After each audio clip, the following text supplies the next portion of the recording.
এবার যুক্তরাজ্যের সাবেক নগরমন্ত্রী এবং পতিত স্বৈরশাসক শেখ হাসিনার ভাগিনী টিউলিপ সিদ্দিক প্রধান উপদেষ্টার সঙ্গে সাক্ষাৎ করার জন্য অনুরোধ জানিয়ে চিঠি দিয়েছেন।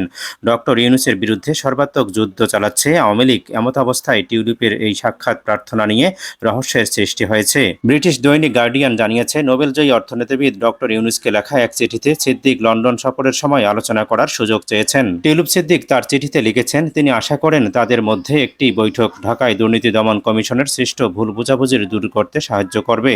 তার খালা শেখ হাসিনার সঙ্গে তাকে জড়িয়ে কিছু প্রশ্নেরও উত্তর দিতে চান টিউলিপ। চিঠিতে টিউলিপ আরও লিখেছেন, আমি একজন ব্রিটিশ নাগরিক, লন্ডনে জন্মগ্রহণ করেছি এবং এক দশক ধরে পার্লামেন্টে জনগণের প্রতিনিধিত্ব করছি। বাংলাদেশে অবৈধভাবে ফ্ল্যাটসহ নানা সম্পদ অর্জন করলেও তা অস্বীকার করেছেন টিউলিপ। ডক্টর ইউনূসের কাছে চিঠিতে টিউলিপ লিখেছেন, বাংলাদেশে আমার কোনো সম্পত্তি বা কোনো ব্যবসায়িক স্বার্থ নেই। দেশটি আমার কাছে প্রিয়, কিন্তু এটি সেই দেশ নয় যেখানে আমি জন্মগ্রহণ করেছি, বাস করেছি বা আমার কেরিয়ার গড়ে তুলেছি।